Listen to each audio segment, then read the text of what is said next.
Assalamualaikum warahmatullahi wabarakatuh. Di sini kita akan melaksanakan podcast sebagai tugas mata vokasi 2021. Sebelumnya, perkenalkan nama saya Ade Ahmad Alfani, mahasiswa baru Universitas Muhammadiyah Yogyakarta dengan NIM 2021 30 10 035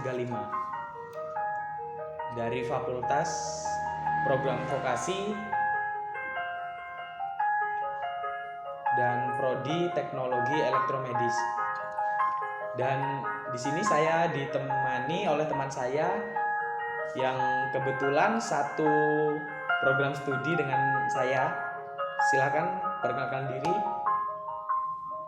Oke, baik, perkenalkan, nama saya Muhammad Reza Pamungkas, mahasiswa baru Universitas Muhammadiyah Yogyakarta dengan NIM 2021 30 10 050. Di sini saya berasal dari Fakultas Vokasi dan Prodi Teknologi Elektromedis. Oke, itu tadi dari Mas Rezanya.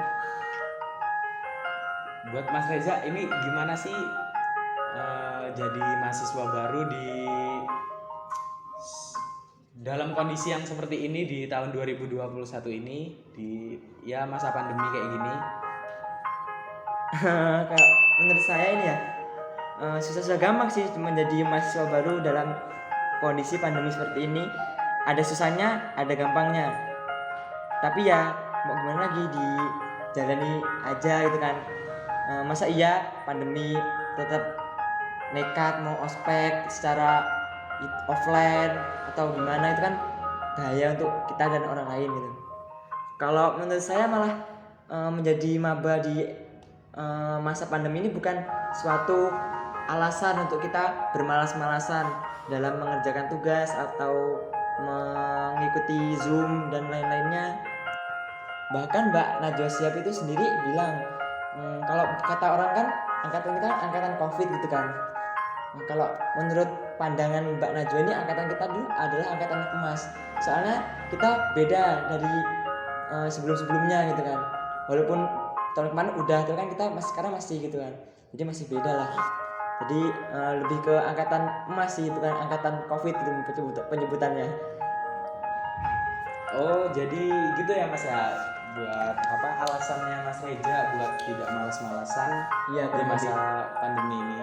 Ya, alasan yang bagus sih. Tuh diingat tuh teman-teman, biar kita nggak boleh malas-malasan di masa yang seperti ini.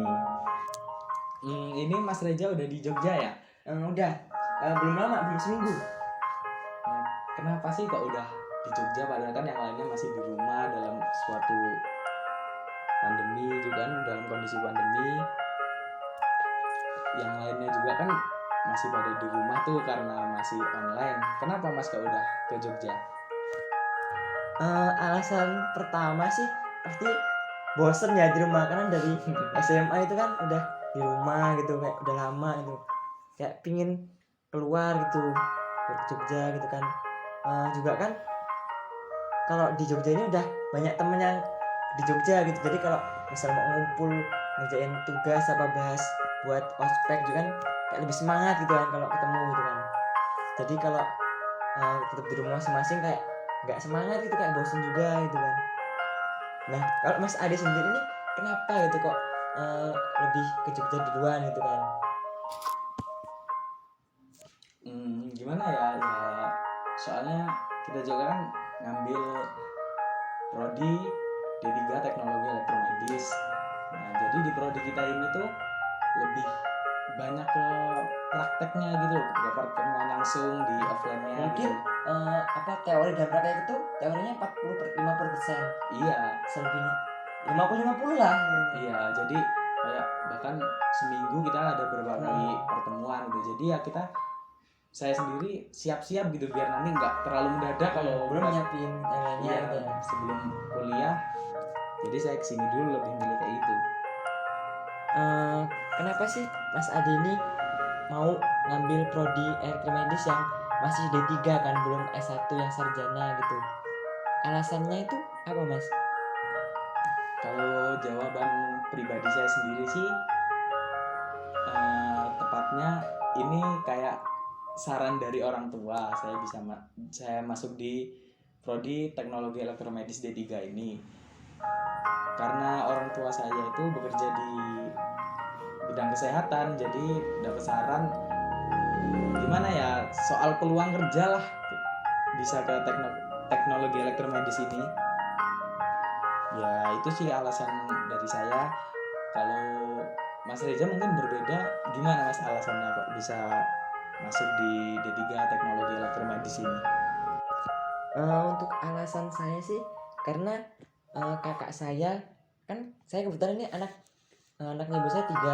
Nah yang pertama dan kedua itu udah di elektromedis dan bisa dibilang udah sukses lah. Jadi saya oh ternyata bagus juga ya jurusan ini gitu, prospek kerjanya juga itu bagus gitu kan.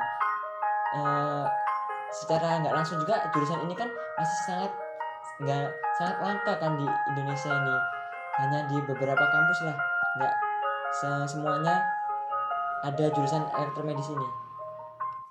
Nah untuk Mas Adi sendiri nih, apa udah niat dari awalnya nih ke elektromedis ini atau sebelumnya udah ngikut kayak SBMPTN, SNMPTN dan enggak lolos, akhirnya ke Universitas Muhammadiyah Yogyakarta dan mengambil elektromedis sebagai cadangan lah, apa udah dari pertama itu udah pengen kesini gitu, gimana Mas? Jadi pilihan saya di D3 Teknologi Elektromedis UMY ini memang saya dari awal itu memang pengennya ke UMY ini, teknologi elektromedis ini. Cuman memang saya pernah mendaftar di SNMPTN. Ya waktu itu cuma gimana ya, cuma mau coba-coba aja gitu, Cari adrenalinnya ya. iya. Nah untung nih nggak keterima di situ, soalnya di situ juga gimana ya, saya nggak di jurusan yang saya pengenin gitu. Ya udah, memang tujuan saya memang di teknologi elektromedis ini, di UMY ini. Dan alhamdulillah di Universitas Muhammadiyah ini, di prodi tersebut ya saya bisa lolos. Kalau Mas Reza sendiri gimana nih? Kalau saya sendiri sih emang udah dari awal pengennya kesini gitu, jadi nggak kayak daftar SNM, SBM itu saya nggak daftar Mas, soalnya apa ya, kayak udah mantep aja di sini gitu, jadi nggak pengen nyoba-nyoba gitu kayak teman-teman SMA saya nyoba SNM, SBM itu saya nggak tertarik sama sekali gitu. Dan alhamdulillahnya lolos di ini. Kalau nggak lolos nggak tahu lagi mau kemana kan. Oh jadi gitu alasannya Mas Reza langsung ke UMY ini ya. Mungkin cukup sekian podcast kita kali ini ya teman-teman. Bila ada salah kami mohon maaf. Saya mohon maaf juga.